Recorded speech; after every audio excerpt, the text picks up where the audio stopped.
Good morning children. आज हम पढ़ने जाएंगे संदेश। संदेश संदेश का मतलब क्या है? मैसेज। यानी कि अगर मुझे जो मेरे सामने में नहीं है मैं उसे कुछ बताना चाहूँगा या उसे मैं कुछ इंफॉर्मेशन भेजना चाहूँगा तो मैं कैसे भेजूँगा? बिल्कुल सही, जैसे कि आपने कहा संदेश के माध्यम से। संदेश कैसे भेजा जा सकता है?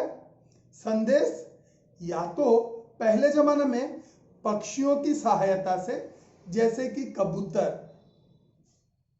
वो क्या करता था राजा महाराजा के समय में, एक जगह से दूसरे जगह तक वो संदेश लेकर जाता था।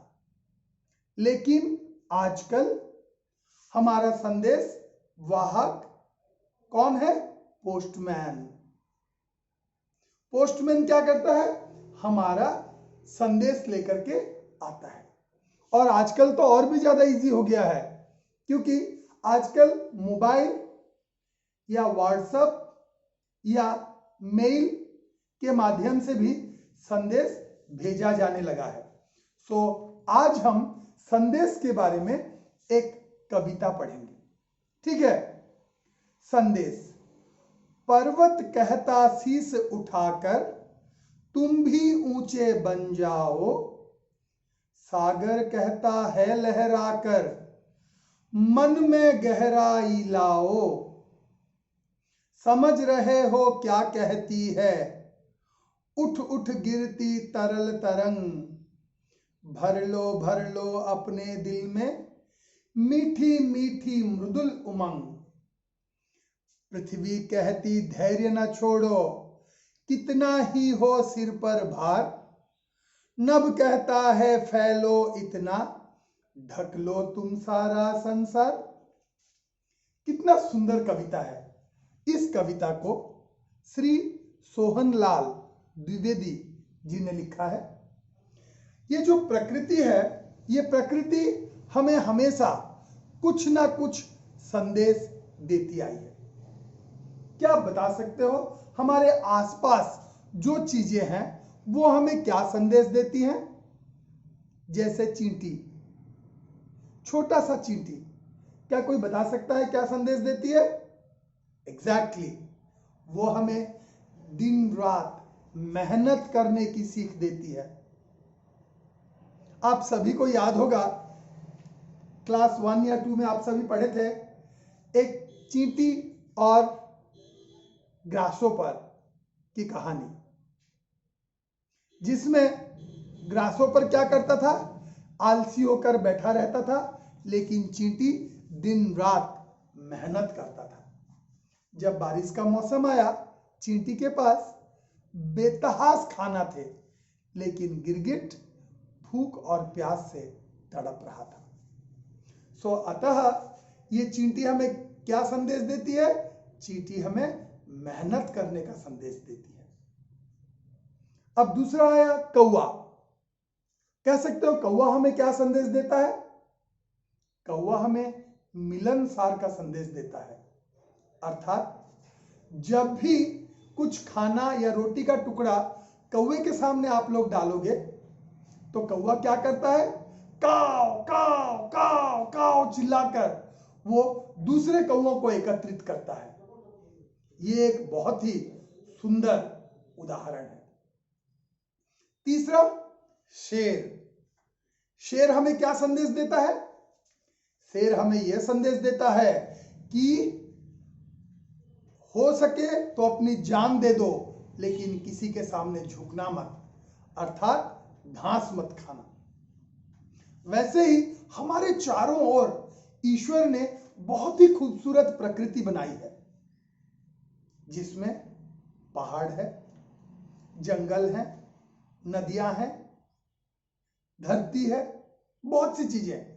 हमारे शास्त्रों में भी अति सुंदर ढंग से कहा गया है, परोपकारार्थम बहन्ति नद्याः, परोपकारार्थम फलन्ति वृक्षाः,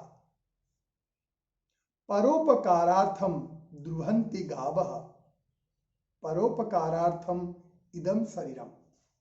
यह संदेश भी हमें हमारे पुराणों ने दी है। जैसे कि जब पेड़ फल शून्य होता है तब वो शीश उठाए खड़ा रहता है, यानी कि घमंड रहता है उसे।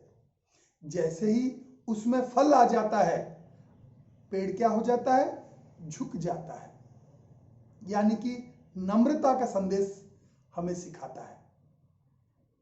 नदी पहाड़ की चोटियों से निकलता है, बहुत से पत्थरों से, चट्टानों से टकराता हुआ, ठोकर खाता हुआ वो हम लोगों की प्यास बुझाते हुए आखिर में अपने लक्ष्य समुद्र में जाकर मिल बसता है। यहां पर यह हमें क्या संदेश देता है, अपने लक्ष्य से कभी भी विच्युत नहीं होना।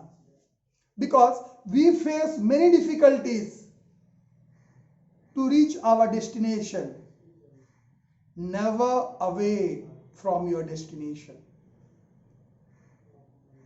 परोपकारार्थम द्रुहन्ति गावः, अर्थात दूसरों के उपकार के लिए गाय दूध देता है या देती है, उसी तरह परोपकारार्थम इदम शरीरम, ये जो शरीर है दूसरों के उपकार के लिए, ये हमारा संदेश है।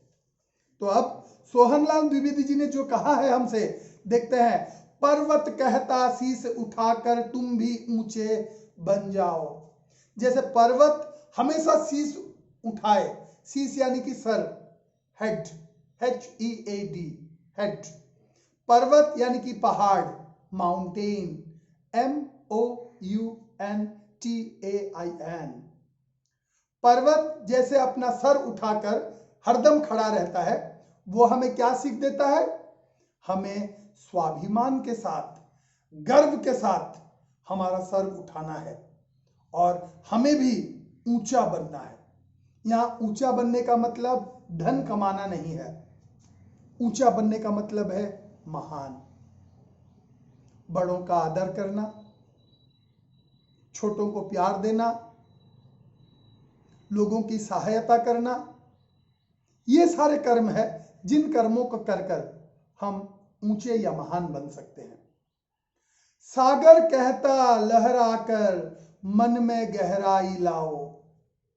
देखो सागर कितना विशाल है और उसकी जो अथाह है वो बहुत ही गहरा होता है। Because normally oceans are vast and it is very difficult to measure the depth of the ocean, है कि नहीं। तो यहां पर क्या करो, बराबर सागर की तरह अपने मन में गहराई लाओ। अर्थात अगर किसी ने तुम्हें चोट पहुंचाया है, भूल जाओ। अगर किसी ने तुम्हें कष्ट दिया है, भूल जाओ। अपने मन को सागर के समान इतना विशाल करो, उसमें सुख दुख भला बुरा सब कुछ समा जाए। यही शिक्षा हमें सागर भी देता है।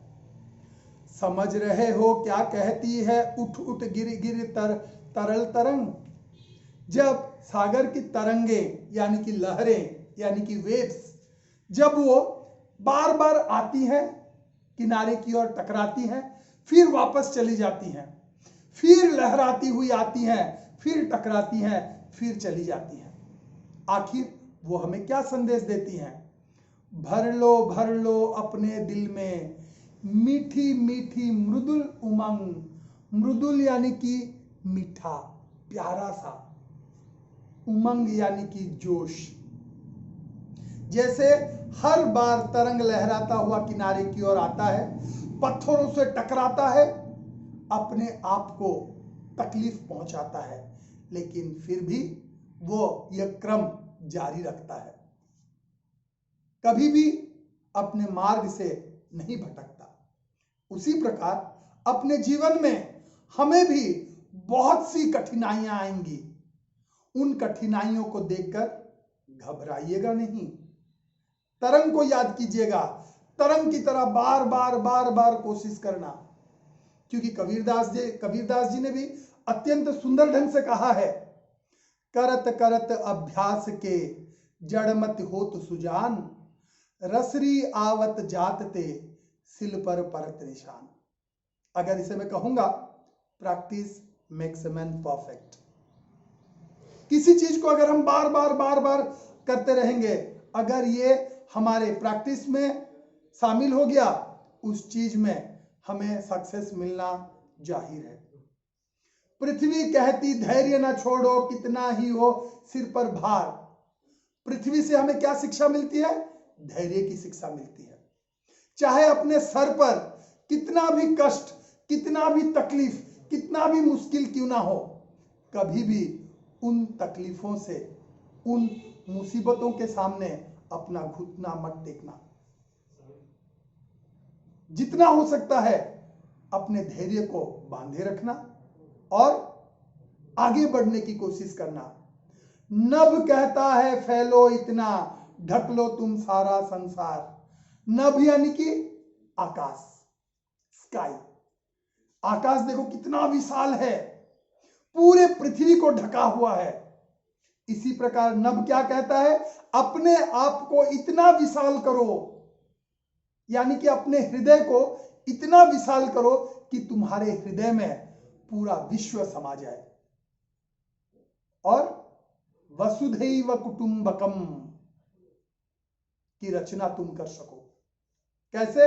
आप सभी देखे होंगे एक पिक्चर जिसमें भगवान शंकर, माता पार्वती, गणेश, कार्तिक बैठे होते हैं।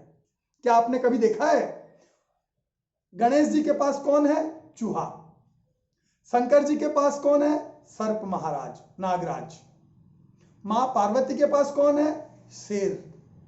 शंकर जी के पास कौन है? नंदी। कार्तिक जी के पास कौन है? मोर। शंकर जी के गले में क्या है? सर्प।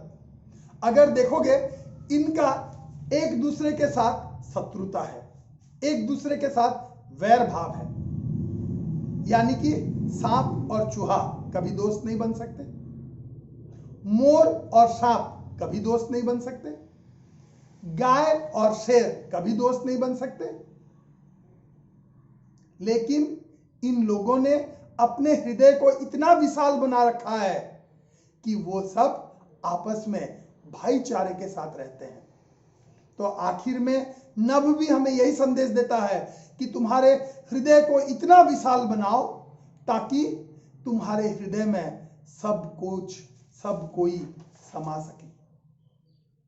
So this is about your lesson 4, संदेश। Thank you.